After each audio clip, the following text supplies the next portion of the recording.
Hello বন্ধুরা, তোমরা সবাই কেমন আছো? আশা করি ভালো আছো, আর আমিও মোটামুটি ভালো আছি। তো দেখো, এদিকে আমি ঘরের কাজ বাজ সেরে নিয়ে এদিকে ডাল বসিয়ে দিয়েছিলাম। আজকে আমার হোম ডেলিভারিতে যাবে হচ্ছে একটা নিরামিষ থালি আর 3টে হচ্ছে ডিম থালি। আর এই জন্য আগে নিরামিষটা করে নিচ্ছি, মটর ডাল করছি আর তার সাথে সোয়াবিন আলুর তরকারি করবো। আর যে নিরামিষ থালিটা নেবে তার জন্য 2টো বেগুন ভাজবো, সেটা একদম লাস্টে করবো। আগে সোয়াবিন আলুর তরকারি তার সাথে ডাল ভাত এগুলো কমপ্লিট করে নিয়ে ডিমটাকেও করে নেব।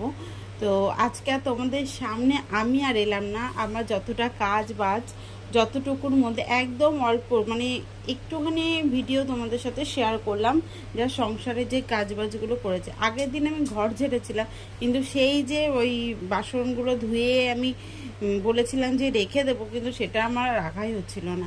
যাই হোক, এদিকে এইটা করবো, ব্যাগ ট্যাগগুলো ধুয়েছিলাম ওটা গুছাবো, ঘরটাকে গুছাবো, তার সাথে রান্না বান্না, তার সাথে তোমার দাদাভাইয়ের সাথে আমার একটু মুড অফ, তার জন্য তোমাদের সামনেও আসেনি। কারণ আমার বরের সাথে মুড অফ থাকলে আমার কিচ্ছু ভালো লাগে না। যাই হোক, এটা হলো। আর এদিকে রান্নাবান্না তো করতেই হবে, কারণ একটার মধ্যে কিন্তু পার্সেল যাবে আমার, তো একটার আগেই আমাকে কমপ্লিট করতে হবে। আর করার পর সেগুলোকে আমার আবার গুছাতে হবে নিজের হাতে ঠিকঠাকভাবে। তো যাই হোক, এদিকে দেখো রান্না করতে করতে আজকে যা পরিস্থিতি হয়ে গেছিল, মানে ডিমটা তখন প্রায় হয়ে গেছে, মানে নামানোর আগে আগে গ্যাসটা শেষ হয়ে গেছে হঠাৎ করে। তো ভাগ্যিস গ্যাস আমার ভরা ছিল, সেদিনকে আমি গ্যাস ঢুকিয়েছি ঘরে। তো সেই গ্যাসটাকে রাখলাম, তার সাথে ঘর দোয়ার একদম ওই যেখানে গ্যাস রাখি না সেই জায়গাটা একটু পরিষ্কার করে নিলাম। ওই জায়গাটা অনেকটা টাইম আমার গেছে, তখন ঠিক বাজে হচ্ছে 12:30। যে আমার কি হবে, আমি কি সব কাজ সারতে পারবো? আসলে আমি সবটা কাজ কিন্তু পরিপূর্ণভাবে কমপ্লিট করতে পেরেছি। আর নিরামিষ সোয়াবিনে তো সেরকমভাবে কিছু দেওয়ার নেই, ওই আদা লঙ্কা টমেটো এটাই। আর জিরেটাকে না আমি একটু তেলে নিয়ে তারপরে ওই গুঁড়ো করে রেখেছি, তার জন্য জিরের সেন্টটা দারুণ এসেছে। এটাই এবার থেকে ভেবেছি সাদা জিরে গুঁড়ো না কিনে আমি এইভাবেই নিজের হাতে জিরেটাকে ঠিক এভাবেই গুঁড়ো করে রাখবো, এটাতে ভালোও হবে ব্যাপারটা।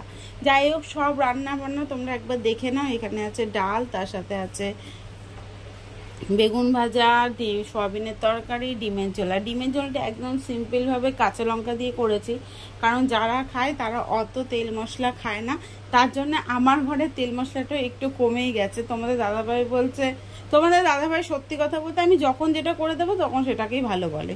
এমন না যে ওকে আলাদা আলাদা না এটা ভালো হয়নি বা ওইটা ভালো হয়েছে, এরকম কোনোদিনও শুনিনি। তো এখন আবার যেরকম বলছে না এটাই ভালো, তো আবার হয়তো ওভাবে রান্না করলে বলবে না ওটাই ভালো।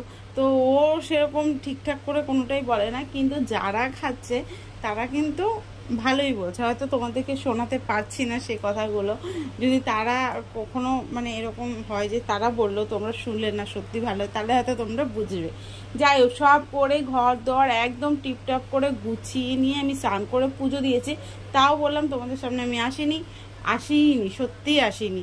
তারপরেই আমি ঘুমিয়ে পড়েছিলাম, ঘুম থেকে ওঠার সময় আমার এই 2টো আছে, সেই 2টো এসে আমার মাইন্ডটাকে কিভাবে চেঞ্জ করবে ওরা ব্যস্ত হয়ে থাকে। আমি যতই মুখ ভার করে রাখি না কেন ওরা আমার মুখটাকে চেঞ্জ করবে। সত্যি আমি 2টো ভালো বন্ধু পেয়েছি, ওদের উপর অনেক ঝামেলা করি, অনেক জোরে জোরে ওদের সাথে চিল্লিয়ে কথা বলি, ওরা সব মেনে নিয়েছে।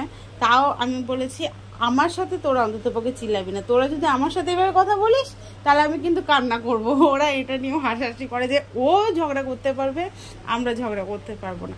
মুড অফ ছিল, তার জন্য ওরা জোর করে মনের বাড়িতে নিয়ে গেল, গিয়ে কড়া করে কফি তার সাথে নিমকি, এই হয়েছে আমার সন্ধেবেলা খাওয়া দাওয়া। কিন্তু সত্যি বলতে কফিটা দারুণ হয়েছিল, যে কফিকে আমার এনার্জিটা আবার ফুলফিল এসে গেল। ওদের সাথে আবার সেই হাসি হাসি করে কথা বললাম, ওরাও খুশি। তার মধ্যে বলাইদা বানিয়ে ফেললো হচ্ছে তড়কা, উফ কি যে টেস্ট হয়েছে গো। তাই ভাবলাম বাড়িতে এসে আমি এক গরম গরম রুটি করি, দুপুরে সোয়াবিন আলুর তরকারি আছে, তার সাথে তড়কা আর রুটি, ব্যাস আমাদের রাতের খাবারটা হচ্ছে এটাই।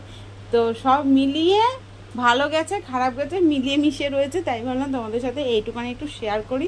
তো যদি ভালো লাগে ছোট্ট করে একটা লাইক করো, শেয়ার করো, কমেন্ট করো।